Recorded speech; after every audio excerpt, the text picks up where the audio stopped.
Alors, Simo Kharik, on ne le présente plus.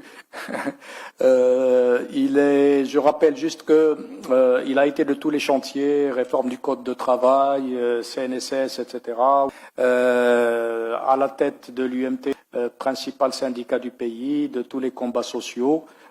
Toujours dans la défense des employés. Je pense qu'il y a un intérêt des syndicats à voir toute cette masse de population rentrer dans le monde du formel. Et donc, je pense que c'est une opportunité aussi bien pour les employés, pour les citoyens, que pour les syndicats eux-mêmes. Donc, merci le ministère de l'économie et des finances, ainsi que l'association des membres de l'inspection générale, d'avoir convié l'UMT et pour écouter bien sûr le point de vue syndical et du mouvement syndical. La protection sociale bien sûr est un sujet qui intéresse en premier lieu les salariés, le mouvement syndical. C'est même une des grandes revendications de notre organisation, d'assurer une couverture sociale à l'ensemble des salariés. Et je me rappelle, tout jeune syndicaliste, une des revendications de nos congrès était la généralisation de la protection sociale. Pour démontrer l'importance de ce chantier, moi je pense, et bien sûr arriver à la mobilisation, je pense qu'il est important de souligner l'état des lieux, quel est l'existant. Donc, nous avons un taux de couverture sur le plan de la protection sociale d'à peine 35% des Marocains qui sont couverts. Millions de salariés que compte notre tissu économique, à peine 2 800 sont déclarés à la sécurité sociale, donc d'où le grand déficit. Ceux qui sont déclarés sont sous-déclarés. 60% des salariés quittent la CNSS sans pension, carrément, parce qu'il n'y a pas eu de déclaration. Il y a eu ce qu'on appelle de la contrebande sociale. 47% des salariés déclarés dans le secteur privé sont déclarés moins que le SMIC, ce qui va leur donner une pension minorée à la sortie. Les salariés déclarés à la CNSS, les statistiques, et là ce sont les statistiques du conseil d'administration de la CNSS, les salariés déclarés ne sont pas déclarés 26 jours sur 26 et ne sont pas déclarés en 12 mois sur 12. Et donc, vous voyez un peu l'anarchie en matière de protection sociale pour le secteur privé surtout. L'assurance maladie, donc il y a eu ce code de l'assurance maladie qui avait instauré l'AMO, donc l'assurance obligatoire, mais avant, il y avait des mutuelles qui couvraient un certain nombre de secteurs, en plus des systèmes de caisses mutuelles des retraites. Nous avons entendu les chiffres avancés par le directeur général dans le troisième panel et la thèse de l'ancien gouvernement qui est totalement à côté concernant le système de couverture des fonctionnaires.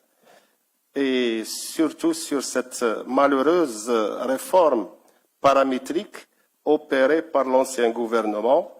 J'espère que le nouveau gouvernement ne va pas suivre le même chemin, faire payer aux fonctionnaires les trois paramètres, donc l'augmentation de l'âge de la retraite, l'augmentation de la cotisation et la baisse des pensions de retraite. Donc c'est une logique totalement fausse et totalement contraire au vœu royal et à ce chantier lancé par Sa Majesté.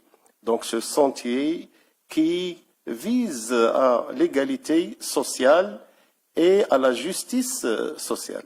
Donc, ce sont dans ce contexte qu'est venue cette grande réforme de la protection sociale. Donc, une pension de retraite pour tout le monde, une couverture médicale pour l'ensemble des citoyens, des allocations familiales pour les familles, pour 7 millions d'enfants, 3 millions de familles. Je rappelle que les allocations familiales actuelles ne sont pas versées à l'ensemble des salariés. C'est 300 dirhams pour l'élever, cette indemnité pour perte d'emploi, surtout dans cette période de crise économique. Donc, toutes ces données démontrent que nous, en tant que mouvement syndical, nous adhérons à cette grande réforme. Nous allons nous mobiliser, et nous nous sommes déjà mobilisés en interne, dans les milieux ouvriers, pour d'abord faire intérioriser ce changement sociétal qui aura lieu et pour pousser nos structures syndicales, sectorielles et territoriales à mobiliser. Donc, comment? D'abord par des actions de sensibilisation, des actions de formation de nos cadres dirigeants et surtout, et nous l'avons dit au gouvernement et au chef du gouvernement dans les différentes séances et rondes du dialogue social, par l'implication du mouvement syndical, des partenaires sociaux, dans les instances de gouvernance des caisses d'abord, des caisses de retraite, car il est inadmissible que dans ces caisses de retraite qui sont alimentées par les bailleurs de fonds, qui sont les employeurs et les salariés, qu'on ne soit pas représentés dans ces instances de gouvernance, dans les conseils d'administration.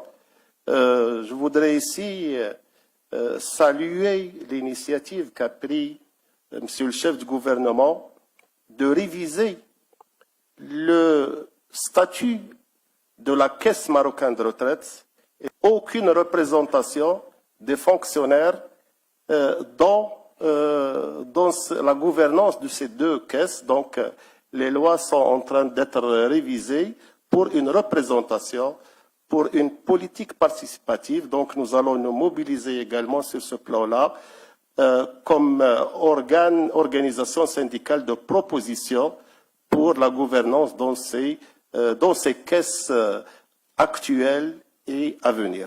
Voilà ce qu'on peut faire et bien sûr, si on est sollicité, nous répondrons présents. S'il y a des cotisations à verser ou à augmenter, nous sommes prêts, mais à condition qu'on sache où vont aller nos cotisations, qu'on voit ce que vous appelez l'effectivité des prestations. Et là, c'est l'intérêt national, l'intérêt de notre pays.